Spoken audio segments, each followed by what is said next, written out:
So here's Amos eating that wonderful mix of breakfast that we had for him this morning. You got 2 raw eggs, you got bananas, you got large curd cottage cheese, you got a mix in the middle that is chicken liver, chicken gizzards, chicken hearts, and all thrown in the food processor with about 30% mixed vegetables like a stir fry mix frozen from Costco, some leaf greens, some milk, a little bit of yogurt, you know, and we threw a tad bit of rice in there, which I don't do anymore for different kinds of reasons. And then just a little bit of everything in that mixture. It's called the veggie meat liver slop mixture. So then you got that large curd cottage cheese. You got the plain yogurt over there on the other side, which gives them the good enzymes and good bacteria that they would normally get in their wild diet, that they need in their stomach to help them process everything. You can see him taking that raw egg there. He absolutely loves raw eggs. And he loves bananas, so there's bananas in there sliced up that were left over from our little training session this morning, because that's the kind of treat I use for training instead of those grain field things. So he's wiping it out here.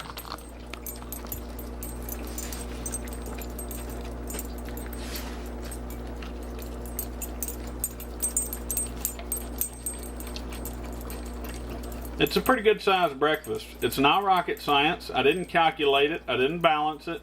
I didn't even really have it planned. Phoebe happens to be out this morning, and I just got to thinking about it, and I thought, you know what? Today we'll go with the different approach to give him his veggies and his enzymes and all his extra stuff that he doesn't get from meat. So it just kind of was a spur of the moment thing.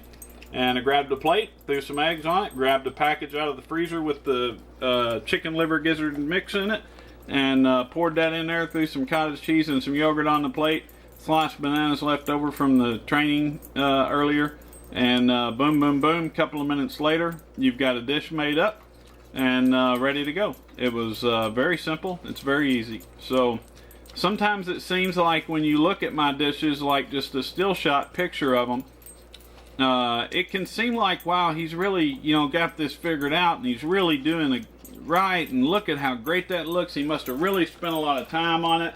And, you know, really none of that's true. I don't really have anything figured out necessarily. I certainly don't spend a ton of time on it. You know, I'm injured right now, but normally I get up and go to work early in the morning just like everybody else, and I don't have time to fool with much. So it's not as complicated as you think it is, and it really doesn't take that much time. The one thing that does take a lot of time, you notice that mixture in the middle that was all kidney and heart and chicken liver all processed up together in a food processor with the veggies and stuff. Okay, so that process does take time and work. But what we do is we take one day, like a full 12 to 14 hour day, and we make up about 6 months to 8 months worth of Ziploc packages, and they include this mixture here. Of course, it's mostly separating up the large meat, bony meat, chicken and beef and pork and fish and all that stuff that we get around town and from the processors and butchers, and putting it in proper portions in the Ziploc bags. It takes 12 to 14 hours, and it's a hard day. You have to work hard, you know, go, and work hard at it. And it's me and Shannon together. And once that's done, then you have, like, actually, I think the last time we did it was about probably 5 or 6 months ago, and we still have a lot of food. So, yes, there is some work involved that one really hard day. But it's one day, and we're feeding 3 to 5 dogs depending on the day. 2 dogs for sure every day, twice a day.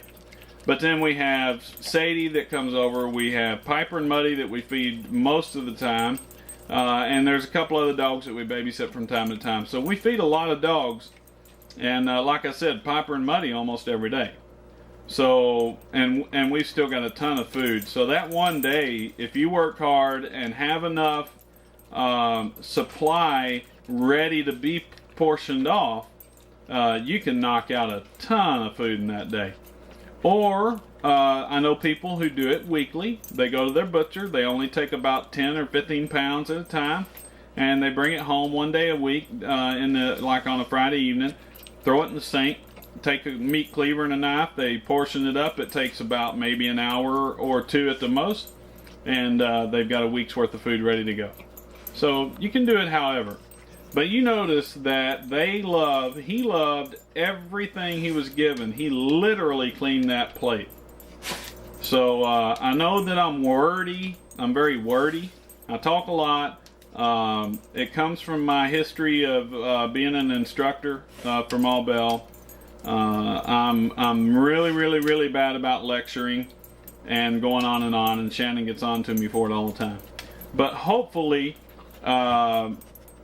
when you work your way around getting irritated by all my talking, maybe there's been some kind of good that's come from it, and I've helped you out maybe, and maybe not. But I'm certainly no genius, just trying to help if I can. So there went his breakfast. I better get that plate off the floor before it gets broken. We'll talk to you later.